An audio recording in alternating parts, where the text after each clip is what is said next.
सबसे पहले तो बाबा उम्मत सिंह के सभी भक्तों को मेरा कुलदीप अग्रवाल की तरफ से चाहे दिल से धन्यवाद और स्वागत है। आज हम बाबा उम्मत सिंह के परिचय के बारे में पढ़ेंगे। बाबा उम्मत सिंह का जन्म कहाँ, कैसे, किस परिवार में, किसके साथ हुआ, ऐसे सभी उनका परिचय पढ़ेंगे। परिचय के बारे में मैं आपको अवगत कराना चाहता हूँ। देखें, बाबा उम्मत सिंह ने स्वयं पग पग पर अनेक चमत्कारों से अपनी उपस्थिति का ज्ञान मनुष्य को करवाया है। दुनिया के हर क्षेत्र में कोई न कोई पवित्र आत्मा पैदा हुई है। राजस्थान के झुंझुनू जिले के भोना गांव नामक स्थान पर लगभग 200 वर्ष पूर्व गुलजी सिंह तंवर के घर में हंसा कंवर की कोख से एक दिव्य आत्मा बालक उम्मत सिंह ने जन्म लिया, जिन्हें आज लोग घर घर में पूजते हैं। बाबा का वैकुंठ वास संवत 1960 के जेठ मास की कृष्ण पक्ष की प्रथम तिथि को हुआ था। बाबा जाति पाति के बंधों से परे थे। धर्म के आडंबरों से उन्हें सख्त नफरत थी। बाबा के जीवन काल में ही उनकी पूजा की जाने लगी थी। बाबा का वंश पढ़ेंगे। बाबा का वंश है, उसके बारे में थोड़ा परिचय देना चाहता हूँ। बाबा के संस्थापक भवानी सिंह तंवर की शादी खोहर अलवर में है कि राम सिंह की पुत्री अर्चना कंवर के साथ हुआ। उनके पुत्र कुंभाजी हुए। कुंभाजी के पुत्र नरपाल सिंह के 3 पुत्र पैदा हुए, जीता सिंह, कैसा सिंह और मोटा सिंह। जीता सिंह के आगम सिंह, बालकरण सिंह, देशराज सिंह, उग्रसेन सिंह, कल्याण सिंह, जग्गू सिंह, जीवन सिंह और अजमेरी सिंह पैदा हुए। आगम सिंह के गिरधारी सिंह, सुरेंद्र सिंह, रूप सिंह और धीर सिंह हुए। गिरधारी सिंह के सागर सिंह, सुजान सिंह, गंगा सिंह, लक्ष्मी सिंह, लाड सिंह और राम सिंह हुए। राम सिंह के चेत सिंह, उदय सिंह, हरभक्त सिंह और राम किशन हुए। चेत सिंह की पहली पत्नी से गुमान सिंह व लाखन सिंह तथा दूसरी पत्नी से ओटा सिंह, खड़ंग सिंह, जालिम सिंह, स्वाय सिंह व दौलत सिंह हुए। गुमान सिंह के राधा कृष्ण सिंह, चैन सिंह, धौल सिंह, शंभू जी व आदेत जी हुए। शंभू सिंह के कीर्त सिंह जी व सरदार सिंह जी हुए। कीर्त सिंह जी के श्योजी सिंह जी, गोपाल सिंह जी व बलदेव सिंह जी हुए। बाबा उम्मत सिंह के दादा गोपाल सिंह की 2 शादियाँ हुई थी। पहली पत्नी से मंगल सिंह पैदा हुए। दूसरी शादी खरक हरियाणा के पवार गोत्र के रणजीत सिंह की पुत्री फुलवा कंवर जी के साथ हुई तथा उनके पुत्र हुआ गुलजी सिंह। गुलजी सिंह की शादी सुल्तानपुर के चौहान गोत्र के बीजा सिंह की पुत्री हंसा कंवर के साथ हुई। गुलजी सिंह के 8 संतान हुई। पंजी सिंह, उम्मद सिंह जी महाराज, राम सिंह जी, अंजी सिंह जी, शैतान सिंह जी, सरदार बाई जी और अजंता बाई जी और तख्ता बाई जी। बाबा उम्मत सिंह जी महाराज की शादी खोहर अलवर के पास है। ग्राम के दुक्कल सिंह की पुत्री रामा कंवर के साथ हुई। रामा कंवर जी के साथ हुई। उनके 4 संतान हुई, भूर सिंह जी, शिवनारायण सिंह जी, केशा सिंह जी तथा सुरजा सिंह जी। शिवनारायण सिंह जी का वंश आगे बढ़ा। उनके पुत्र रघुवीर सिंह तथा भागीर सिंह जी हुए। रघुवीर सिंह जी के हमीर सिंह जी तथा हमीर सिंह जी के 2 पुत्र सुभाष तथा प्रदीप हुए। भागीर सिंह जी के जोगिंदर सिंह जी तथा जोगिंदर सिंह के 3 पुत्र हेमंत, नितिन व अंकित हुए। ये था बाबा का जीवन परिचय। अब मैं आपको बाबा के पूजा स्थल के बारे में कुछ बताना चाहता हूँ। ध्यान से सुने। बुहाना कस्बे के बीचों बीच बाबा की मेड़ी अवस्थित है, जो बाबा का अवतरण स्थल होने के कारण अपनी अलग अलग पहचान बनाए हुए है। इस देव स्थान के प्रति लोगों की श्रद्धा दिन प्रतिदिन बढ़ती जा रही है। देश के कोने कोने से भक्तगण बाबा के दरबार में आते हैं और अपनी श्रद्धा व भक्ति से बाबा की आराधना करते हैं।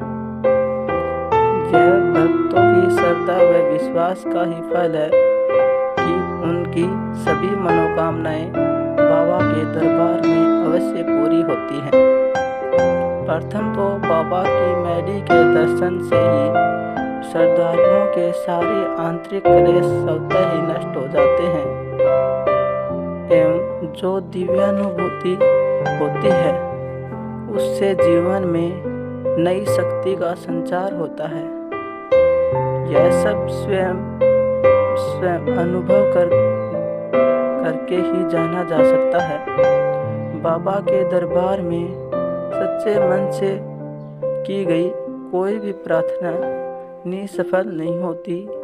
चमत्कार और नमस्कार की सदियों पुरानी कहावत यहाँ सही रूप से देखी गई है।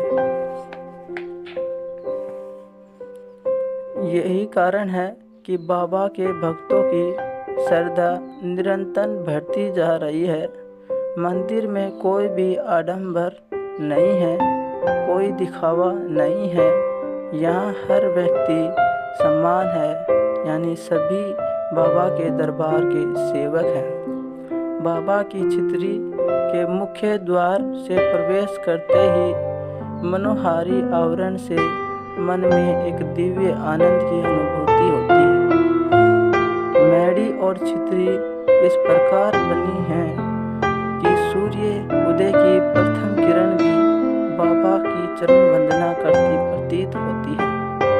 दोनों धाम लोगों की अपार आस्था का केंद्र बिंदु बन गए हैं। विशुद्ध धार्मिक आवरण में निर्मित भव्य छितरी मेड़ी की आकर्षक बनावट मंत्रमुग्ध कर देने वाली है। कस्बे के पश्चिम में स्थित छतरी की गुंबद दूर से ही दिखाई देने लगती है तथा मेड़ी की जो लाइट है और बाबा का जो धाम है वो पूरे दूर से ही दिखाई देता है। छितरी के शिखर पर फहराता हुआ सफ़ेद ध्वज और मेड़ी पर लगा श्वेत ध्वज ऐसा आभास देता है मानो पूरे कस्बे में शांति का संदेश फैला रहे हों। छितरी मेड़ी के प्रवेश द्वार पर गणेश जी की प्रतिमा विराजमान है। मेड़ी में सुबह शाम व छितरी में शाम को नियमित रूप से आरती होती है। इस विशाल छितरी का मनोहारी दर्शन व आध्यात्मिक वातावरण परम आनंद की अनुभूति कराता है। इन दोनों देवस्थानों का निर्माण जन सहयोग द्वारा करवाया गया है। बोलो बाबा उम्मत सिंह महाराज की जय हो। अब मैं आपको बाबा उम्मत सिंह के गुरु गुरु माधोदास जी महाराज के बारे में कुछ सुनाना चाहता हूँ, आप ध्यानपूर्वक सुने। अरावली की हरी भरी झूमती हुई पर्वत श्रेणी के दामन में हरियाणा राज्य में स्थित महेंद्रगढ़ जिले का जयपुर गांव रमणीय है। यह बुहाना से लगभग 10 कोस की दूरी पर स्थित है। यहाँ की पर्वत श्रृंखलाओं की परिष्कृत मंद समीर चित्त को पुलकित करती हैं। मंद मंद चलने वाली वायु में वृक्षों पर चहकने वाली चिड़ियों के कलरव में आकाश पर छाई हुई लालिमा में एक विचित्र शोभा, एक अकथनीय सुषमा, एक अलौकिक छटा का अनुभव होता है। जयपुर ग्राम के नज़दीक महात्मा माधोदास जी का मनोरथ आश्रम था। वह ईश्वर भक्ति में लीन रहते थे। वे अध्यात्म ज्ञान के असीम भंडार व भक्ति ज्ञान के महत्व संत थे। उनका जीवन सात्विक और सरल था। आश्रम में बड़ा सात्विक वातावरण था। संसार की बुराइयां जैसे काम, क्रोध, लोभ, असत्य और हिंसा वहाँ फटकती भी न थी। प्रभु का सच्चा उपासक संसार की समस्त चिंताओं और बाधाओं से मुक्त हो जाता है। आश्रम में भगवत धारण और आध्यात्मिक चर्चा होती रहती थी। वह एक उच्च कोटि के महान संत थे। माधोदास जी ने गांव सिया हरियाणा के तंवर राजपूत वंश में जन्म लिया था। उन्होंने 11 वर्ष की अल्पायु में गृह त्याग कर दिया था। गुरु माधोदास जी महाराज ने 11 वर्ष की अल्पायु में गृह त्याग कर दिया था। उन्होंने किसी योग्य गुरु के सानिध्य में रहकर आध्यात्मिक ज्ञान का अर्जन किया। वे घूमते घूमते पहले मांडोला गांव में आकर कुछ दिन रहे।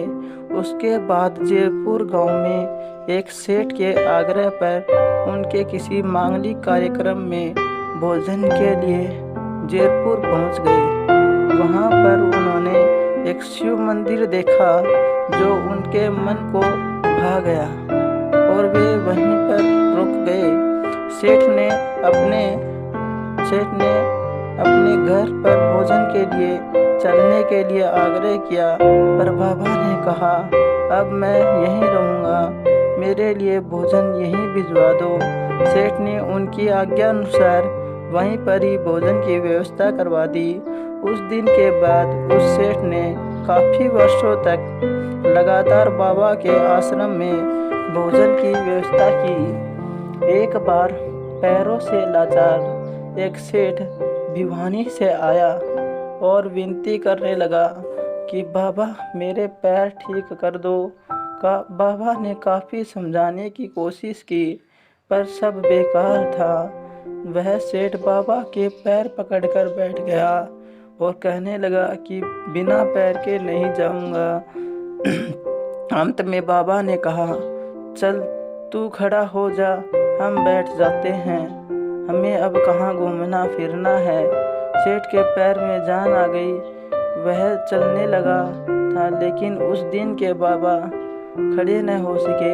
उन्होंने अपने पैर का दान कर दिया था। ऐसे थे महान संत गुरु माधोदास जी महाराज, महान ज्ञानी।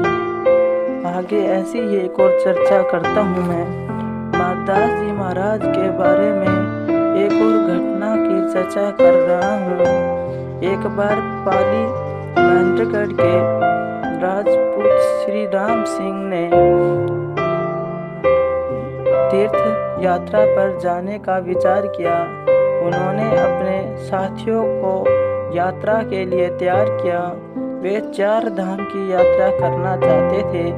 सर्वप्रथम वे हरिद्वार हरिकेश से पैदल चलते चलते उत्तराखंड स्थित गंगोत्री पहुँचे। वहाँ से यमुनोत्री होते हुए केदारनाथ के दर्शन किए। आखिर में बद्रीनाथ धाम के दर्शन करना चाहते थे और बद्रीनाथ धाम पहुंच गए। भगवान बद्रीनाथ के दर्शन पर आत्मा पवित्र हो गई। वापस में चलने लगे तो शाम हो गई। राम सिंह किसी स्थानीय निवासी से रास्ता पूछकर सहयात्रियों के साथ चल पड़ा। निशा ने दस्तक दी। चारों ओर अंधकार ही अंधकार छा गया। राम सिंह अपने साथियों से बिछुड़ गए।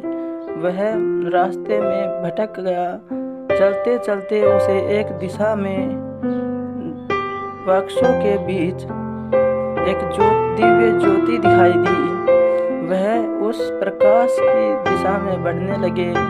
वहां पर जाकर देखा तो 4 धुएं जल रहे थे, जबकि 3 महात्मा बैठे तपस्या कर रहे थे। वहां पर पहुंचा तो एक साधु ने पूछा कि तुम्हारे आने का क्या प्रयोजन है। राम सिंह ने बताया कि साधु महाराज, मैं रास्ता भटक गया हूँ, आप मेरा मार्गदर्शन करें। उस साधु ने राम सिंह को सही रास्ता समझाया और चले जाने को कहा। काफी देर राम सिंह वहीं खड़ा रहा और कौतूहल पूर्वक देखता रहा। जब उसकी उत्कंठता प्रबल हुई तो उसने एक साधु से पूछा, हे साधु महाराज, आप साधु 3 हैं और धुने 4 हैं, चौथा धुना कहीं दिखाई नहीं दे रहा, चौथा साधु कहीं दिखाई नहीं दे रहा, कृपया मेरे मन की जिज्ञासा शांत करें। उस साधु ने पूछा, आप कहाँ के रहने वाले हैं।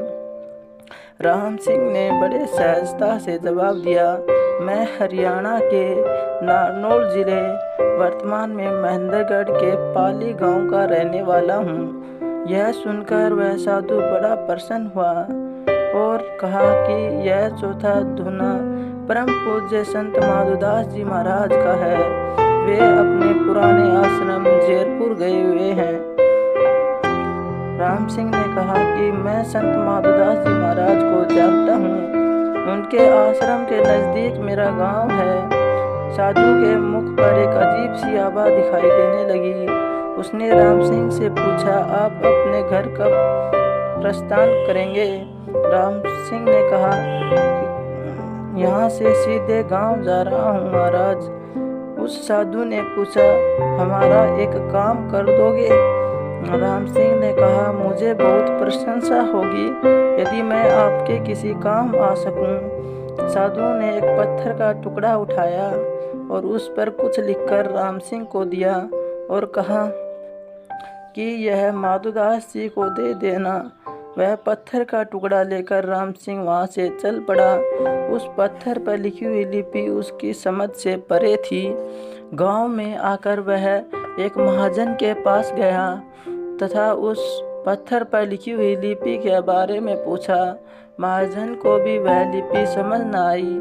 आखिरकार वह लिखित संदेश माधोदास जी महाराज के पास लेकर गया। माधोदास जी महाराज अपनी कुटिया में विश्राम कर रहे थे। राम सिंह ने बाबा माधोदास जी महाराज को प्रणाम किया। बाबा का आशीर्वाद मिलने के बाद राम सिंह ने बद्रीनाथ में घटित सारी बातें विस्तार पूर्वक बताई। बाद में वह पत्थर रूपी संदेश निकाला। बाबा ने वह संदेश पढ़ा तो उनके चेहरे पर मधुर सी मुस्कुराहट दौड़ पड़ी। बाबा माधोदास जी ने कहा, जैसा प्रभु की इच्छा। राम सिंह थोड़ी देर पानी पीने के लिए बाहर आए। उनके बाहर आते ही बाबा माधोदास जी महाराज ने अपनी कुटिया के दरवाजे बंद कर लिए। राम सिंह पानी पीकर वापस आया तो कुटिया का दरवाजा अंदर से बंद था। राम सिंह ने बाबा को आवाज़ लगाई परंतु अंदर से कोई जवाब नहीं आया। काफ़ी देर तक आवाज़ लगाने के बाद भी कोई उत्तर नहीं मिलने पर राम सिंह ने दरवाज़ा खटखटाया। अंदर से कोई जवाब न आने पर राम सिंह ने घबरा कर आश्रम के सेवकों को पुकारा। सभी आश्रमवासी इकट्ठा हो गए और निर्णय लिया कि दरवाजे को हटा दिया जाए। बाबा स्वस्थ तो है ना। दरवाज़ा हटाया तो उपस्थित समूह की कुटिया में बाबा दिखाई न दिए। बाबा कहाँ पर गए, इस प्रश्न का जवाब किसी के पास नहीं था। केवल राम सिंह ही वह व्यक्ति था जो यह जानता था कि बाबा अंतर्यामी हो गए। वे अवश्य ही उस जगह गए होंगे जहाँ बद्रीनाथ के 3 साधु तपोरथ थे। चौथा दूना बाबा की प्रतीक्षा कर रहा था। इस तरह से बाबा के अंतर्यामी होने की घटना राम सिंह के सामने आई। बोलो गुरु मादास जी महाराज की जय हो। अभी इसी के साथ मैं आपको एक अनमोल वचन बता देता हूँ। अनमोल वचन है कि स्वार्थ और स्वाभिमान का त्याग किए बिना मनुष्य श्रेष्ठ नहीं हो सकता। अगर कोई मनुष्य अपना स्वार्थ और अभिमान घमंड का त्याग नहीं करता है तब तक वो श्रेष्ठ इंसान नहीं बन सकता। दूसरा है बुद्धिमानी का अभिमान मूर्खता से पैदा होता है।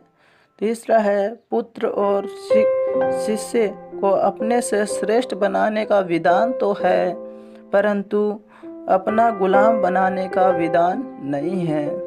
आज रविवार को इतना ही। अगले रविवार को हम फिर मिलेंगे। बाबा और गुरु मादास जी महाराज की कुछ ऐसे ही रोचक कथाओं को सुनेंगे। आज के लिए इतना ही। धन्यवाद। जय बाबा उमत सिंह महाराज और गुरु मादास जी महाराज को मेरा और मेरे ग्रामवासियों की तरफ से सभी की तरफ से प्रणाम।